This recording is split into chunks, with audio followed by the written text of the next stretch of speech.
Hello, I've been asked to do a video that demonstrates the chain piece method for sewing the ties on the medical grade masks. I will be demonstrating the zigzag method.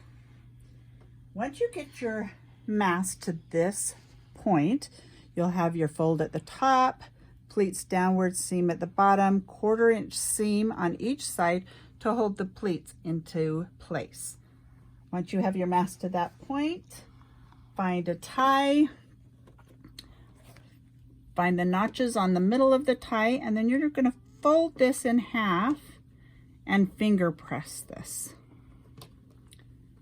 Once you have that done, you can just set your mask in here right at that fold.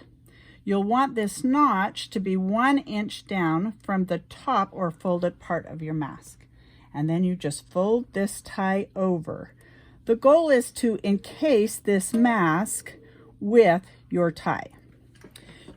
And then you'll take a couple of stitches, back stitch, hold this down, your mask down, and pull your tie over. Your zigzag stitch, you will want it to come to just this side of the finished edge. So just about 1/8 of an inch, I would say, in. That is 2 reasons. One, you don't want your stitching to hit the mask body, and also you want to be able to catch the back of this tie. As you're stitching, you'll want to have your zigzag stitch, a medium zigzag, and have it close enough together that it's going to provide some stability for the ties on this mask.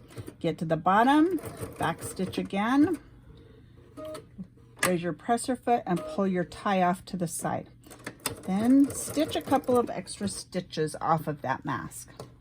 Get your second mask, fold at the top, got our fold at the top, find another tie, finger press it on both sides of the notch, set your mask in, fold the tie in half, pull the tie ends over to the right side, and get your presser foot and needle up to the top of that mask again. Take a couple of stitches, back stitch. You'll notice that I'm not using pins when I do this. Some of you will want to use pins, some of you have used clips, some of you have even used bobby pins. Use whatever makes you comfortable to be able to sew these ties on. Zigzag down, back stitch at the end of your mask, pull your mask out and clip your threads. At this point, I would double check the back of my masks. Make sure that the tie is caught on the back of all of these masks so that these masks are totally encased with the ties. At this point, you have all of your tie ends over to your right side. Flip them to your left side.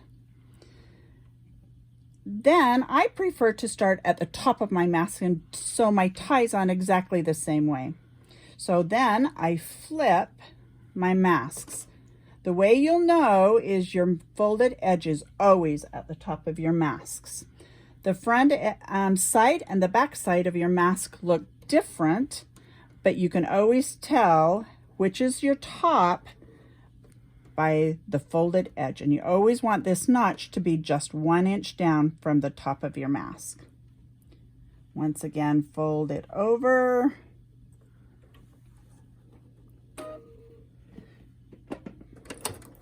stitch a couple, back stitch, fold your tie over, zigzag down, and back stitch. Lift your presser foot up, pull your tie end over, stitch a couple more stitches, find your next tie, finger press it, set your mask in, 1 inch down, fold it over, Pull your tie end over. Take a couple of stitches, back stitch. Fold this tie in half. Zigzag down the tie, back stitch. And then clip your threads. Some of you might decide that it is easier for you to just sew the right side of your masks, the ties onto the right side of your mask all the way down. I would only do about 10 at a time so that you don't have as much bulk. The hardest part of this whole thing is to keep these ties out and make sure they don't get caught in your masks. Some of you might prefer to just do the right side, clip them apart, and then do the left side. Some of you might find that it's much easier and more comfortable for you to just do these masks one at a time. Sew those ties on one at a time. I've learned a secret here. Once you go to cut apart your ties, you'll want to pull them tight so that you don't clip any of your ties. Pull your ties back so that only your thread is showing. And then you have a mask. Fold up at the top, pleats down, seam at the bottom. Nice encasing with your ties, back stitch at the top and the bottom of your masks. Thank you so much for joining us in this absolutely wonderful project. We're so grateful for your help.